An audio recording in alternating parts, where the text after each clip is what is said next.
Chrollo has been taken hostage. Pakunoda cannot utter a word. There must be a hostage exchange. How is it all gonna go down? I can just feel a death is around the corner. What's up, guys? It's Jughead here. Welcome back to our Let's Watch Hunter x Hunter series. Today we are watching episode 58, Signal to Retreat. And without any further ado, let's get right into the episode. So in 3, 2, 1, let's watch. Oh my god, I'm so excited. They're already here? Okay, we're jumping right in. Okay, let me pay attention. Oh my god. 2 conditions. We're about to see Judgment Chain on both of them. If you abide by them, I'll release your leader. Okay. There's a Judgment Chain.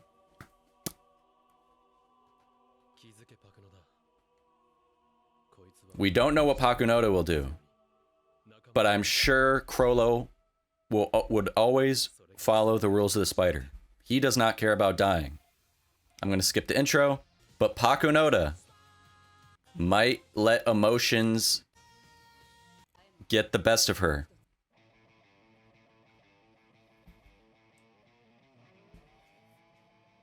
The man who gave her purpose, like I said in my discussion. First, you're forbidden to use Nen. Ooh. Forbidden to use Nen? Wow. That's a big one.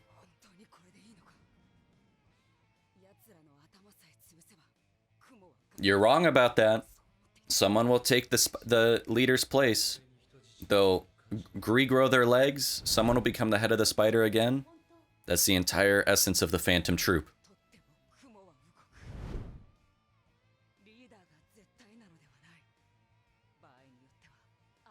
Yep. That is the nature of the Phantom Troupe. That's what I just said. That's the entire essence of the Phantom Troupe. Cannot use Nen. Damn, that's a big one. Again, I don't know what Pakunoda will do. But Chrollo would be, I'll die, I don't care. As long as the spider lives on without me, that's okay. I'm not sabotaging the spider. Yes. What's more important than vengeance? The people you love and the people who love you. You may not contact any member of the troop, so you cannot use men and you cannot contact the rest of the troop. You must abandon them. Orbit or little finger. You must abandon them and you cannot use Nen. So you're pretty much nothing. The thing you created and your powers, gone.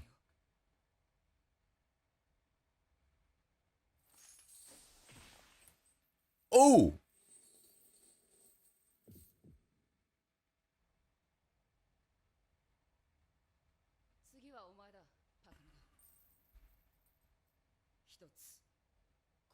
Release Gon and Killua unharmed.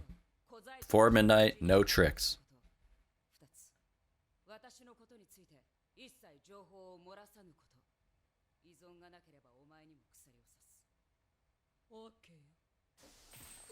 Oh! 2 Judgment Chains.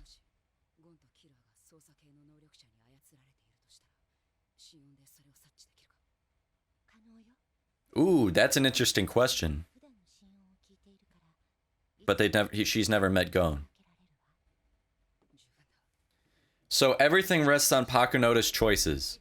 Her Judgment Chain and his Judgment Chain. Right?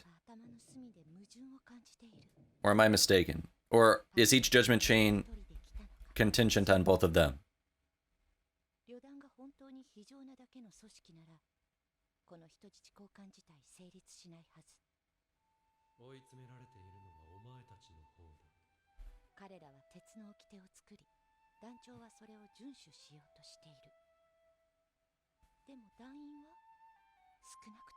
Yeah. how Chrollo is different than what the rest of the troupe might be. As we've seen, Nobunaga, Pakunoda, Phaeton, they don't adhere to the same. Yeah, she wishes to save her companion, her boss. That she places above the spider.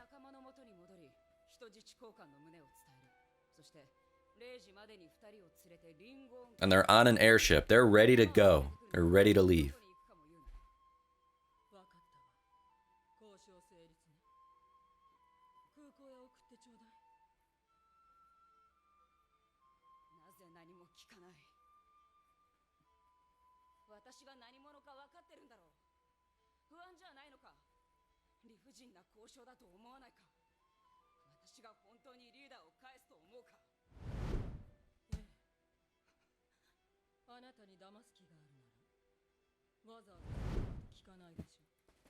Everybody's so smart.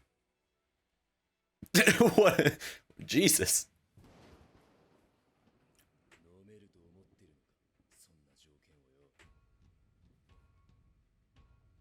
The only thing I'm unsure is whose choices are contingent on the judgment chains.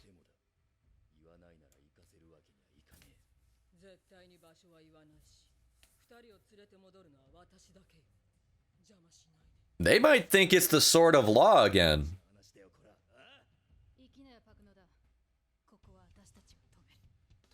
See, they are divided.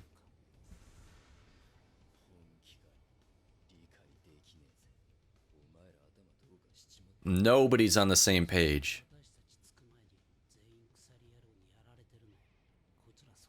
Yeah, they might think it's the sword of law again. Or that the chain user's a manipulator.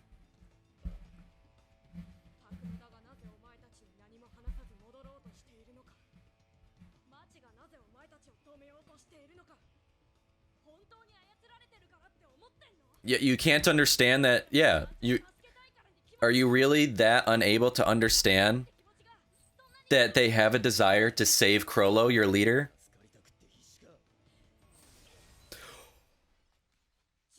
Woo! Nobunaga's gonna like that. They were faking it the whole time. That was badass. Look at his face.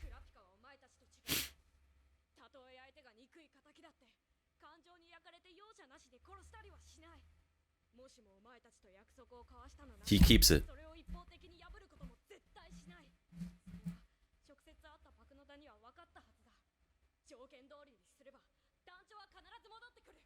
This little kid has to speak reason to these grown adults.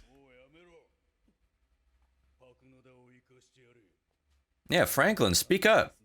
Give your opinion. You're the big guy here.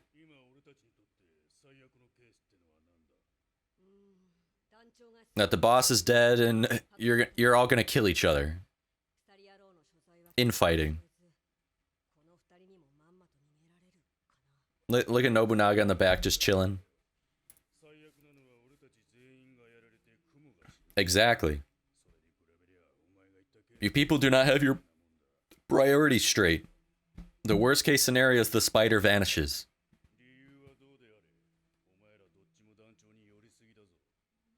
Yes. We built the troupe in a way to not have to rely on one individual.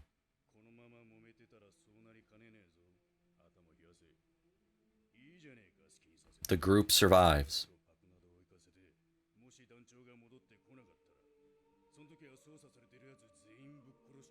Kill everyone else, rebuild the spider. The people that know they're not controlled are not gonna like that. Yeah, Machi's like, not gonna be easy to kill me, and I'm telling you, I'm not controlled.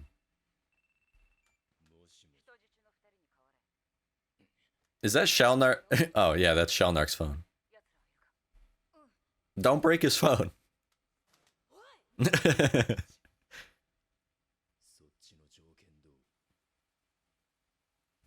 So,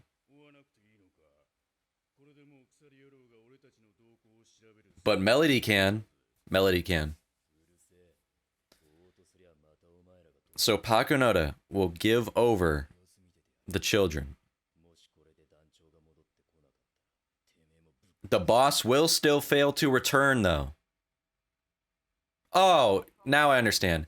If Chrollo ever returns to the troupe and ever uses Nen, he will die. If Pakunoda utters a word about Kurapika, he will die. That's fucking Hisoka. Oh my god. Oh my god, oh my god, oh my god. He's gonna be like, hey, sorry. Left a dummy. Oh my god. Oh my god. Is that what a Lumi's for? Oh my god, that's a Lumi. Oh my god. But what? His Chrollo can't use Nen. This ain't gonna be... They're not gonna battle.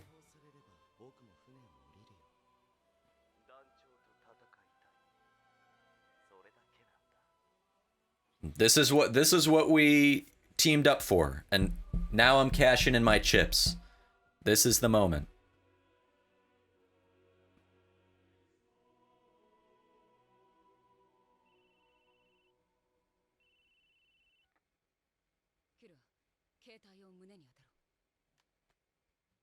Melody, hear the heartbeat. Are they controlled? Okay. So the boss will not return to the troupe regardless, because he doesn't want to die. Even though he doesn't really care about dying. Pakunoda, I think, is going to die. There's no way she is going to allow Chrollo and the troupe to not know everything. She will sacrifice herself. If you talk or make any contact with the troupe, you will die. Ooh, that's a line, all right. You will understand and go through the pain and suffering that is losing your entire home, your family.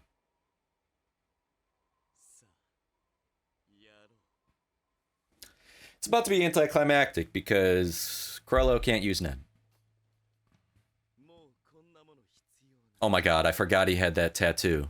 The fake tattoo.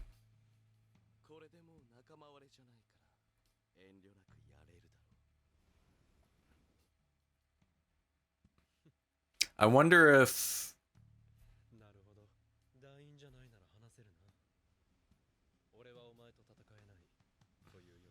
Oh yeah, he's not a true Phantom Troupe member. So he can talk freely. He's always been an imposter.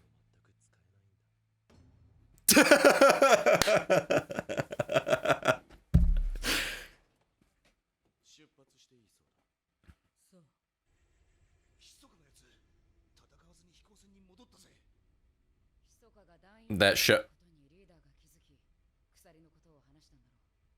Yeah. Meaning that Chrollo is compelled to follow the rules. Unripe fruit. Broken. Yeah. I'm not interested in broken toys. Exactly. What would he gain from that? No satisfaction, nothing. Date with the boss on Tuesday, and when I left, the troupe was supposed to be down to half its members. Fate appears to be changing bit by bit.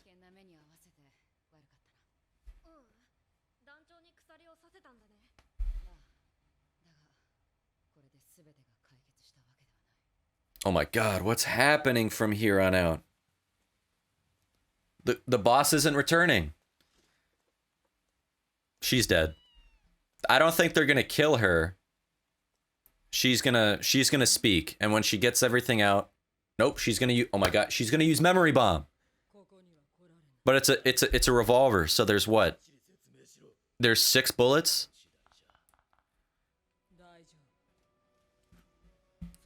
I'll tell you everything. And she's gonna die. Oh my god. Who are you gonna choose? Phaeton thinks.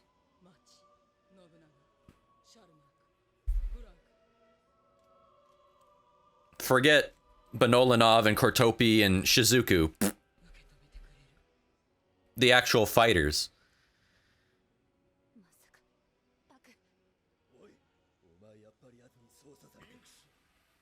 She can't answer. You're gonna find all that out in a moment when she collapses.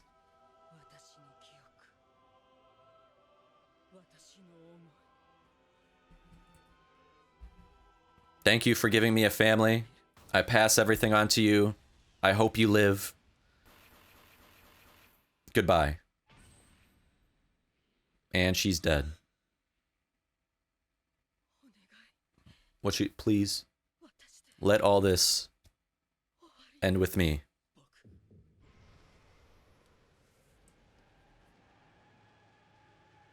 Oh my, that's such a cool shot of how like they, like an epiphany, a revelation. Now you can share everything.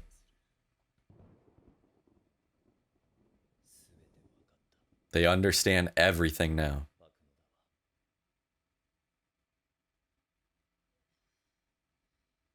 I was like, who the hell is this? That's Kurapika.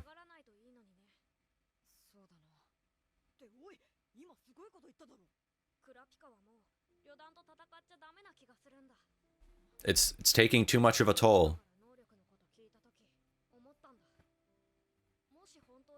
If he just wanted revenge, he would have chosen different abilities.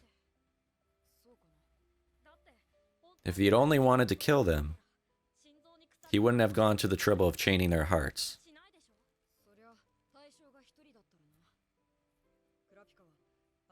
Yeah, it's not just one person. It's an entire group. And they can always be replaced. It could go on forever.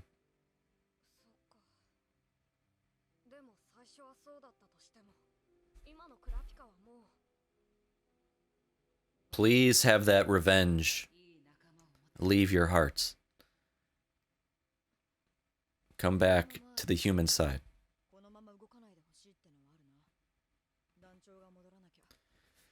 Is this the final episode of this arc, or what's happening from here on out? Oh yeah, we still have the auction. We still have to buy the game. Oh my god, everything going on. I completely forgot that's why we came to York New in the first place. We need to get the Greed Island game.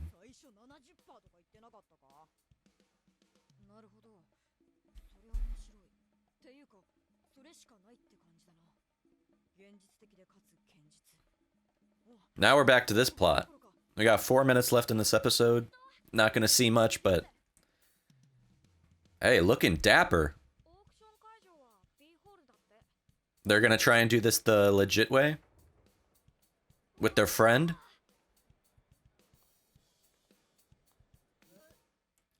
Ooh. Awkward. Awkward, because they're still trying to steal all the items.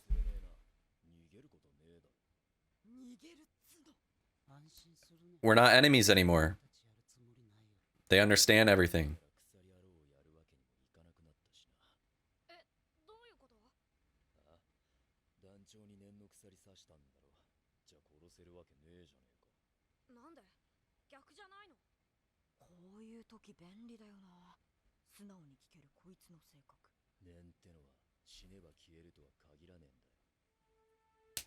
Nen is everlasting?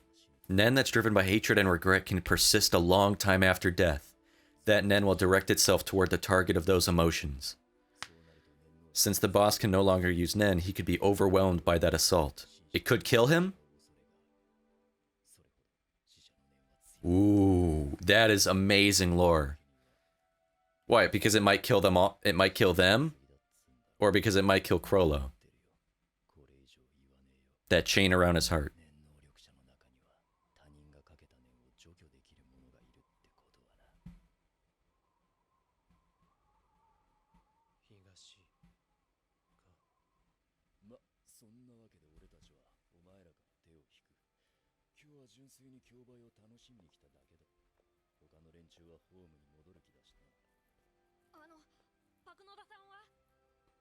Died.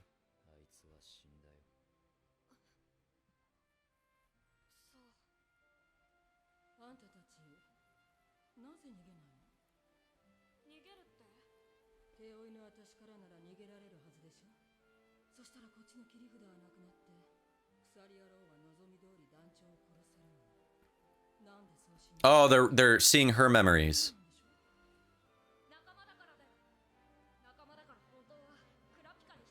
We don't want him to kill. We want this to go smoothly, safely. We don't want you to die. We don't want nothing to go. Yeah, they respect him.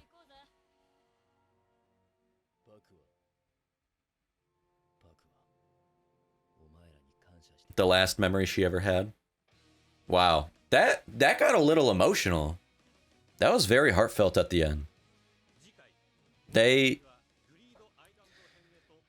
I didn't think about the fact that not only would they have gained all of her memories strictly for Kurapika and everything, but also her emotions and feelings at the very end. Excuse my hair being all wet. I had to take a shower to ponder this episode. So, this is officially the end of the York-New arc, correct? After 3 years, a hiatus later, we finally reached the end of the York-New City arc. The auction and having to buy the game logically begins the Greed Island arc. But, man, buckle your seatbelts, sit back, pay attention, because this discussion is about to be a deep one. I have so many questions, theories, ideas exploding in this head right now. I was not expecting double judgment chains. Hisoka and Chrollo face to face. Chrollo can't use Nen, and he has to abandon his spiders. But what I did expect, Pakunoda killing herself by sharing the information about Kurapika, that did happen. It just didn't even pop in my mind at all for some reason that she would logically, obviously use her memory bomb revolver and shoot all her memories in one go instantaneously into 6 different people instead of verbally saying it. That was dumb of me. Kurapika's evolution this arc reached a critical juncture this episode, and he came out the other side on the light side. He came out better. For the past 5-6 episodes, I was talking about Kurapika devolving as a human being as his vengeance continued to poison him. But by choosing to prioritize Gon and Killua's lives over his quest for revenge, Kurapika showed significant personal growth. The Kurapika we know, the Kurapika Gon passionately vouched for and preached about this whole episode. Kurapika understood the value of his present relationships over past grievances and past trauma. Meaningful connections can serve to, counterbalance destructive impulses. His ultimate decision to incapacitate rather than kill Chrollo, that suggests he recognizes the futility of vengeance and instead would rather take steps towards personal healing. Pakunoda herself emerged at the end as a woman of profound loyalty and sacrifice.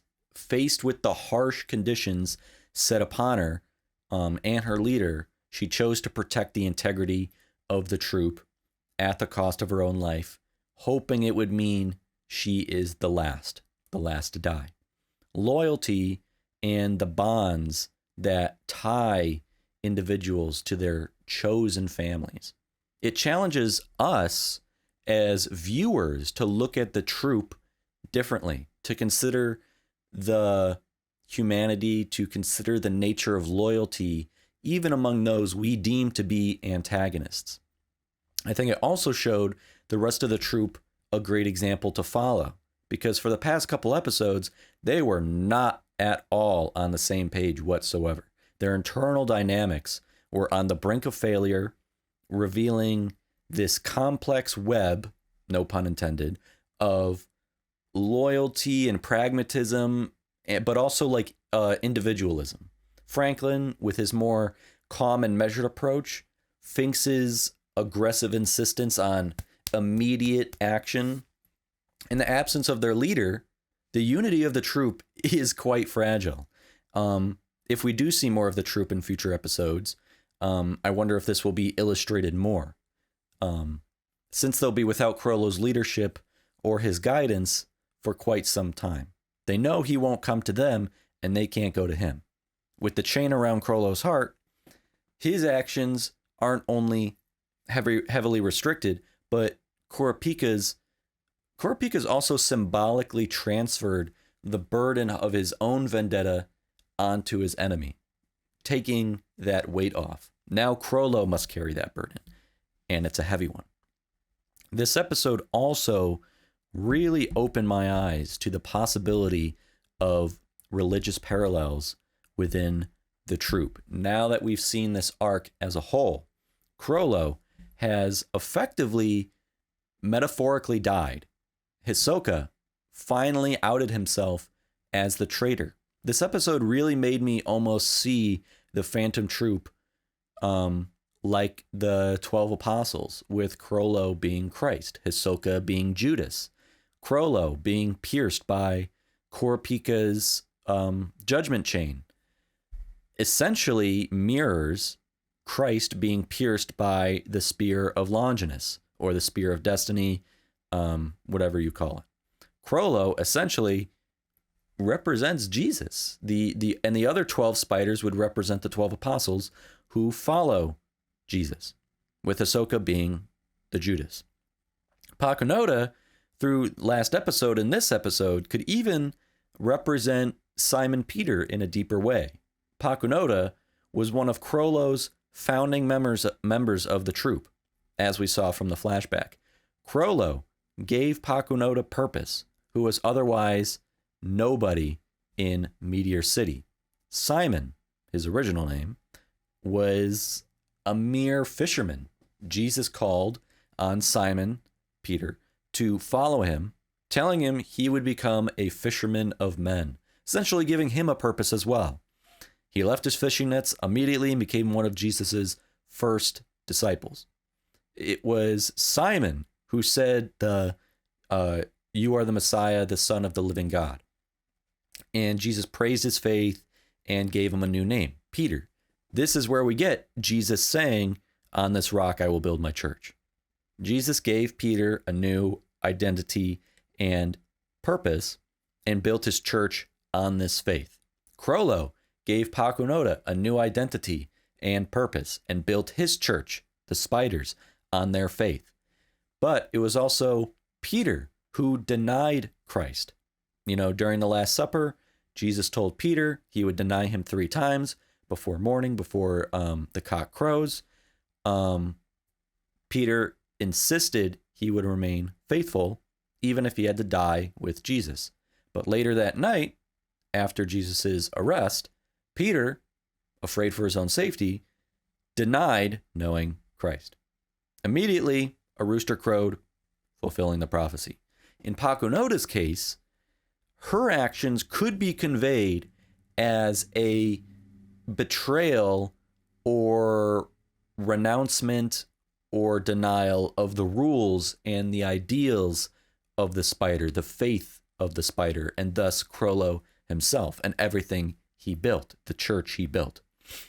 This is much, much more metaphorical to me, whereas I legitimately think Kurapika, Chrollo, Hisoka are 2 undeniable Chrollo Christ, Kurapika Longinus, Hisoka Judas, 12 apostle spiders. Kurapika's judgment chain legitimately mirrors the spear of Longinus or the Holy Lance, and Kurapika in this arc sort of goes from pure vengeance to understanding some lurking, thinly veiled humanity. As Melody said, their plan would never have worked if the troop were as merciless and as ruthless as they expected and as they believed. Pakunoda had the same desire just like him. And there are stories legends, I guess, of Longinus ultimately coming to believe in Christ's divinity and even converting to Christianity after the crucifixion. But by the end of this episode, Chrollo has been pierced by the spear of Longinus, the judgment chain, and he loses his nen and the ability to interact with his spiders, effectively dying, paralleling the death of Christ on the cross, leaving his disciples behind. The troupe, Chrollo's apostles, will obviously, I assume, be finding any which way to regain their leader's nen, which you could see as his resurrection. And so this makes me ask you, is all of this legitimately or confidently intentional or coincidence? Or a matter of some of the, like, is it a matter of like some of the most iconic, fundamental archetypal storytelling matching up, you know, over the course of a couple thousand years and across continents?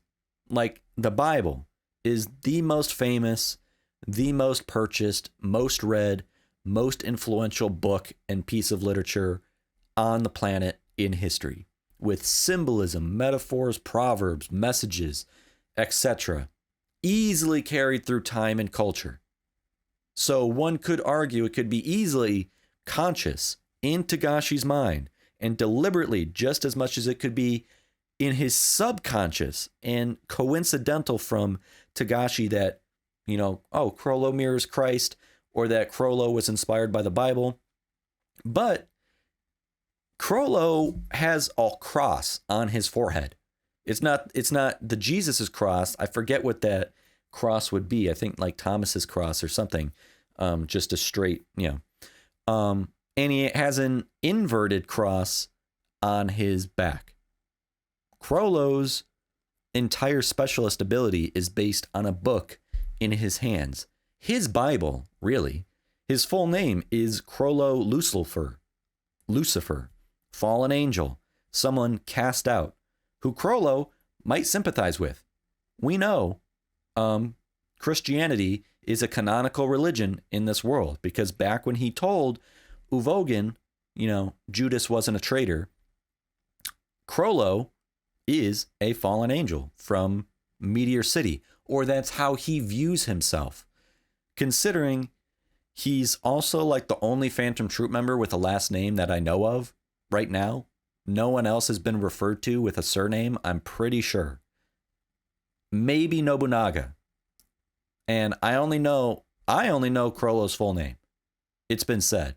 I would assume he gave that name to himself, and he would do that for a reason. I don't know, but I don't feel like, I don't know. I don't feel like talking about religion anymore, but you tell me what you think. But I do still want to talk about Chrollo. Do you think Chrollo was disappointed in Pakunoda? Chrollo, in his inner monologue last episode, said to bring everyone, but that he does not fear death. He doesn't want to die. He actively wants to avoid dying. But if he had to die, he would be content with it, ready for it. As long as the spider lives on, he lives on. But Pakunoda didn't bring everyone.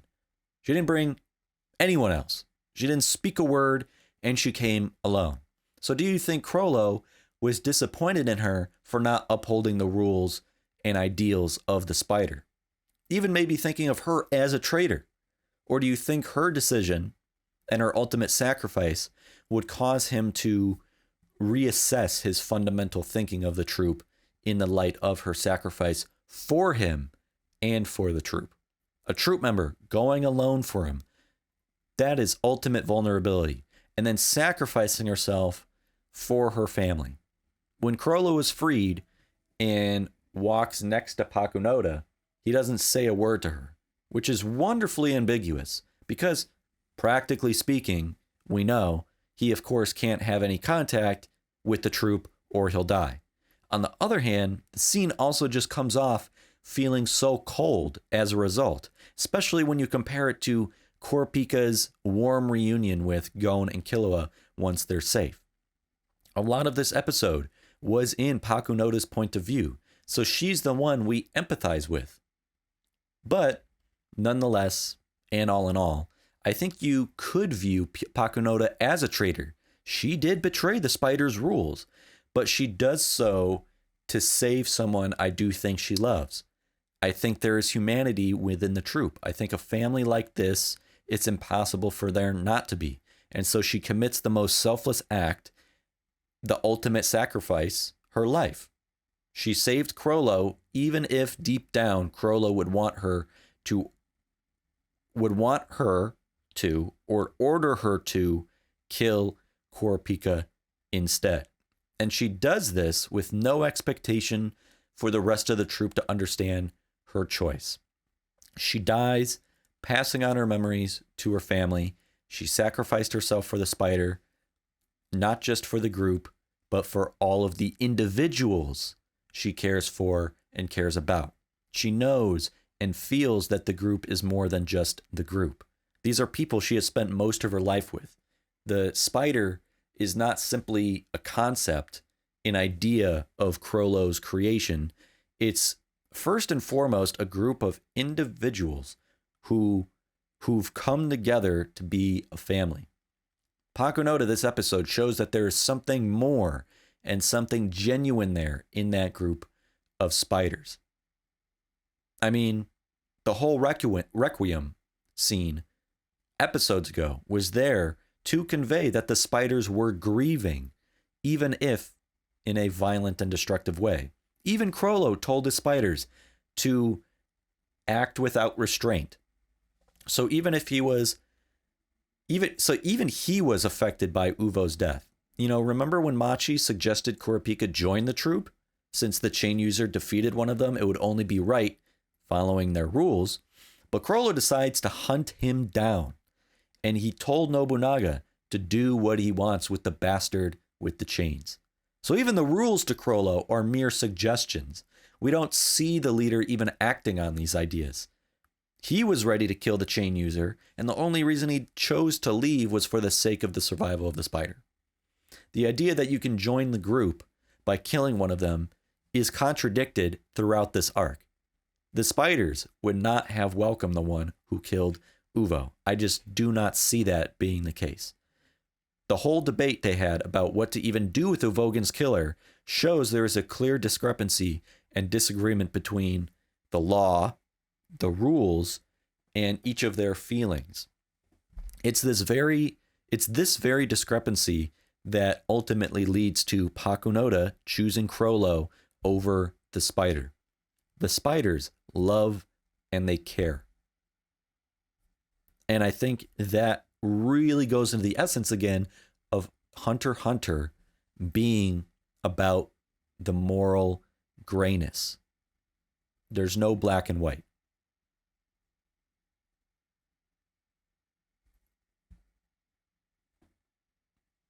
If anything, if I ever see Hisoka and Chrollo in the same place again, they have to meet up again. There's no way. Or if I ever see Chrollo again talking about Hisoka in conversation or in his thoughts as inner monologue, I would predict Chrollo has much more anger towards Hisoka than he does against Kurapika or anyone else. I did love Chrollo's laugh when the two of them were face to face. When he rips off the fake tattoo and Chrollo hears what Hisoka was planning to do, everything probably clicked into place in Chrollo's mind. That whole fortune with the sword of law and everything, oh, that was bullshit. Things like that. Hisoka was just a little too bit late. Hisoka's face was priceless. I love that. Over the course of 10 plus episodes, only for Hisoka and the audience, us, to be denied. But this also confirms that Kurapika's powers would not have worked on Hisoka, right? Because Hisoka was never a troupe member. Chrollo could talk to him. The Nen understood that. So the chains Kurapika vowed to only use on Phantom Troupe members wouldn't have the same power on Hisoka. And if anything, Kurapika would have died had he tried. Or Does Nen follow what its source or what its owner believes? I need you to answer me that. I'll go into it a little bit more. Like, does Nen have a sort of omniscience, a conscious energy? Does it have its own knowing, or does Nen only know and believe and understand to the extent its creator does? You know what I'm saying? If Kurapika truly believed Hisoka was a spider, even though he wasn't, could he have used Troupe-only chains like chain jail on him? Because the Nen contract is following what Kurapika believes in his heart. Kurapika's Nen only knows as much as Kurapika himself knows. Or does Nen follow like this overarching, overruling reality, or like know an objective truth? Because then, like, how the hell does this dowsing chain work with detecting lies or finding things? You know, wouldn't Nen have to know itself beyond what Kurapika knows? If he's using if he's using the dowsing chain to detect lies, is the dowsing chain just following what Kurapika believes, or does Nen independently know if the person is lying? Like, didn't Kurapika say himself he has no idea how it works? It just does? I need that answer. But speaking of Kurapika some more, that line, as he looks out the window of the airship, now you will get to experience the pain of losing your home.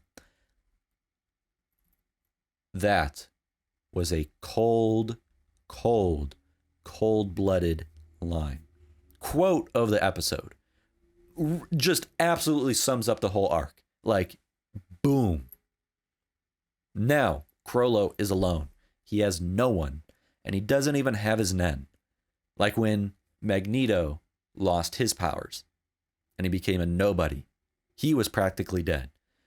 He passes on to Chrollo all the pain he feels every day of his life by cutting him off from his comrades, his family, and by stealing his personal free agency by sealing his Nen. Kurapika's not willing to sink any lower than he already has in his pursuit for vengeance, but he still isn't as forgiving as, say, Gon is. Kurapika meets in the middle. The shot of Chrollo alone on the top of that canyon, being a tiny speck when looking down on him in this vast nowhere landscape, that spoke volumes. And close to the end of the episode, we see Kurapika is not well. He is bedridden. Is this a consequence of his Emperor Time? Was he using Emperor Time during this whole debacle? Since Emperor Time takes his life force away for every second he uses it, or is it just that, you know, all the stress and all the adrenaline that he got, that he, you know, you just got sick? Or does killing a troop member with Judgment Chain, I guess, exhaust him? Like it just expels so much Nen and aura from him? I don't know. Like, why was he so unwell? Does Emperor Time get activated automatically every time his eyes turn scarlet? Which he can trigger manually now. He said he becomes a specialist every time his eyes turn scarlet, and he's able to use every Nen type at 100%. But would that require activating Emperor Time? And he said Judgment Chain can only be used when his eyes are scarlet, which would put him into specialist mode. And does Judgment Chain require Emperor Time to work, utilizing other Nen types? I'm just confused why he was so sick after everything. I can only assume he was weak after having to keep his chains conjured for so long, having Chrollo in chain jail for so long, and having his eyes scarlet for so long. I know Emperor Time is an ability, so I imagine that it would have to be manually and willingly activated, but I don't know for sure. I would likewise also presume it could also auto-activate as soon as his eyes turn red, and Togashi uses his eye color changing to signal to the audience that, hey, Emperor Time is active. If anyone could confidently answer this question, that would be amazing. And lastly, we got a huge piece of lore dropped on us at the end. Nen after death. What? Post-mortem Nen, in a way. Something I never even considered to be a thing. But of course it would be, because it's Togashi, and he's thought of everything. Here is the exact, let me pull it up. Here's the exact quote Finks gave. Nen doesn't necessarily disappear after death. Nen that's driven by hatred and regret can persist a long time after death. That Nen will direct itself toward the target of those emotions. Residual Nen can be quite fearsome. That's why we can't kill the chain user. So, it's not like the Phantom Troupe no longer care about Kurapika. It's the fact that Phantom Troupe literally should not and cannot kill Kurapika because of this new Nen lore. Nen and Nen abilities, apparently, they persist after death. Even becoming stronger after death, it seems. Finks said, residual Nen can be quite fearsome. That tells me more powerful. The troupe fears Chrollo would certainly die if Kurapika was killed. That chain wrapped around Chrollo's heart, it wouldn't fade away. It would stab the heart and kill Chrollo. And I assume there's no way the Nen would go after the other troupe members if Kurapika died. It's not like a Nen ghost or anything like that. Like his soul, his Nen aura becomes a ghost of himself. It's not like that. It's the fact that the Nen he already expelled out into the world and utilized, like in Chrollo's chest, is there, and once dead and disconnected from the body, it will perform its final act. It's purely the deceased person's aura continuing to exist, causing the abilities to remain active and potentially be more potent. If Nen abilities can become even more potent, more powerful after death, that enables feats not possible during life. So I wonder if anybody would purposely try incorporating that into their collection, their bag of tricks, their collection of abilities.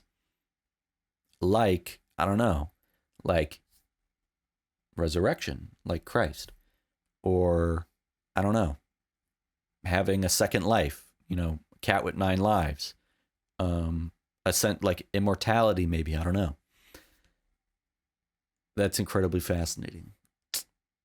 It just really reinforces the connection between a Nen user's life force and their will, their resolve, which can literally transcend even death. Wow. Togashi, Jesus. That is all I really have to discuss today. If you enjoyed the video, hitting that like button to let me know is very much appreciated. Better yet, if you haven't subscribed already, please subscribe to the channel to stay in the loop here. Keep the conversation going down in the comments section below. Having said all that, and with that said, so long, farewell, until next time, thank you, have a good one.